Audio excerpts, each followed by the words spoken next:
2008 was a year that presented the world's children with a seemingly endless series of natural and man-made disasters. Always at the ready, UNICEF was called upon repeatedly to provide humanitarian assistance to thousands of children and families in need. Though the difficulties were often great, all of us can look back to 2008 with a vital feeling of pride in our accomplishments and reinvigorated dedication to the challenges ahead.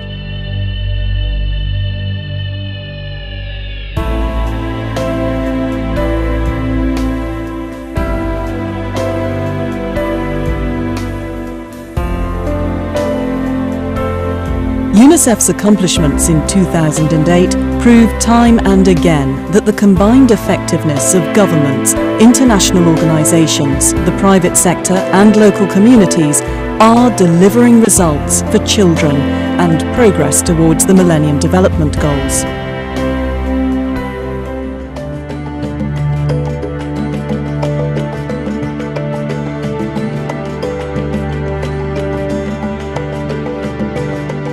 Food and nutrition insecurity is an increasing concern for millions of vulnerable people, as fluctuating prices, growing populations, poor harvests, drought and desertification took their toll in 2008.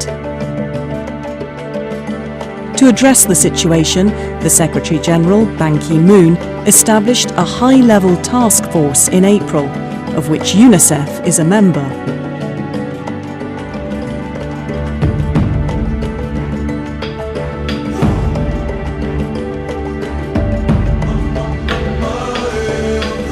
Today, more children are in school than ever before, including millions whose lives have been upended by conflict or disaster. UNICEF and the European Union are supporting schools in Syria to accommodate the influx of thousands of refugees from Iraq. In February, Executive Director Anne M. Veneman travelled to Liberia, where she saw for herself how ever more children are returning to school and communities continue to recover from years of conflict. The Executive Director paid official visits to 22 countries in all this year, including Brazil, Ghana, Haiti, Ireland, Kazakhstan, Madagascar, Mexico, Sierra Leone and Togo.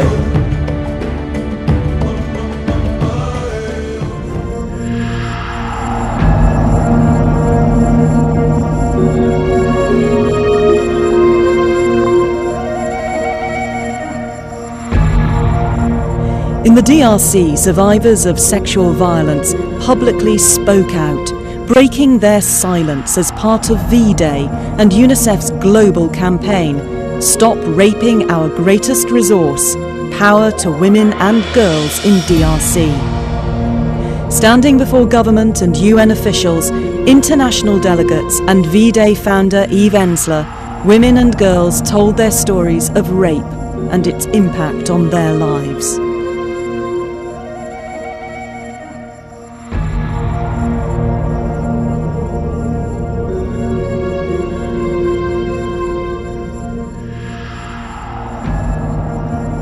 "30 years after the Alma-Ata Declaration, progress on primary healthcare continues. New data released in September showed that under-5 mortality continues to decline. To expand on this progress, UNICEF and our H8 partners are working to develop technical support, enhance community-based interventions, build capacity, strengthen health systems, and expand programming on newborn and maternal health."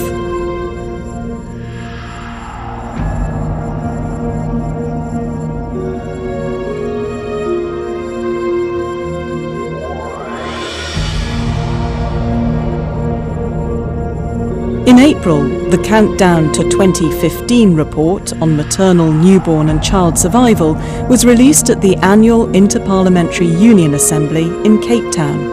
Afterwards, 500 global health experts were urged to work to accelerate progress on child and maternal mortality. Niger was one of many countries where a continuum of care has been introduced to reduce pregnancy-related deaths, as the Executive Board saw for themselves in April.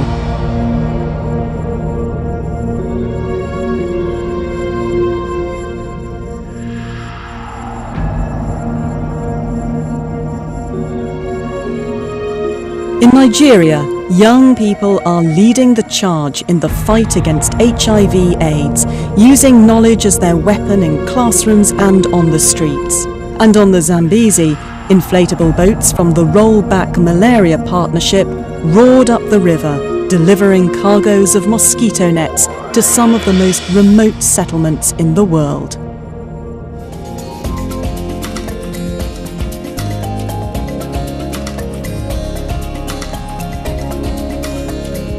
At the J8 meeting in Japan, young people called on global leaders to confront climate change head-on.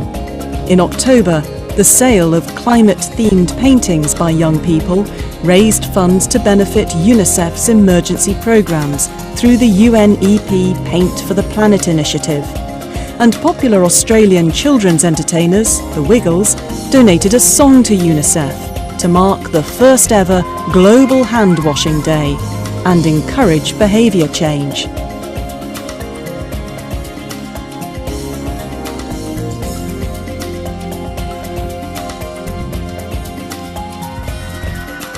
Building public-private collaborations to achieve innovation-driven results for children remained a vital part of UNICEF's fundraising and advocacy strategy in 2008.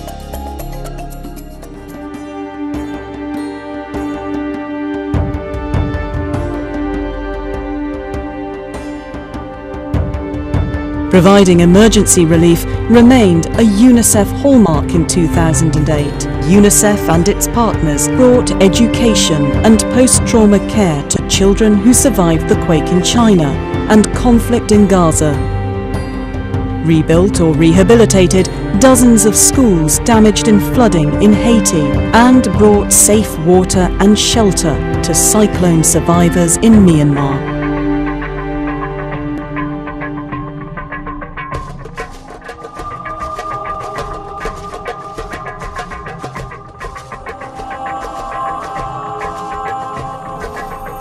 In November, some 3,000 participants from more than 130 countries gathered in Rio de Janeiro for World Congress 3 against sexual exploitation of children and adolescents.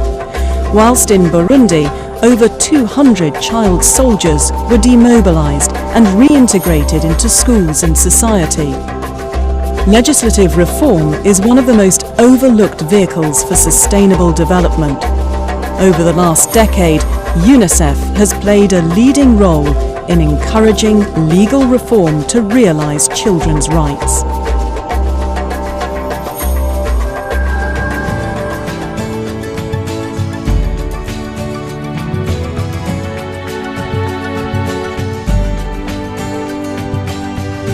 UNICEF's Goodwill ambassadors continue to ring alarm bells to ensure children's issues command the world's attention. David Beckham travelled to Sierra Leone, Jackie Chan to Beijing, and Mia Farrow made repeated visits to Central Africa and Haiti. Ismail Beyer urged Jamaican youth to reject violence. Lang Lang launched a foundation. And Her Majesty Queen Rania visited Brazil and Argentina, whilst Desmond Tutu celebrated 60 years of the Universal Declaration of Human Rights with a new PSA. The world has seen more progress for children over the last 60 years than in the previous 500. Yet, as a global financial downturn enveloped the world, the challenges faced by children remain as urgent and complex as ever. To accelerate momentum towards achieving the MDGs, the world must continue to invest in children. Swift and concerted efforts are needed, working with private donors, governments, national committees and NGOs. UNICEF will continue to evolve and respond to the needs of children all around the world.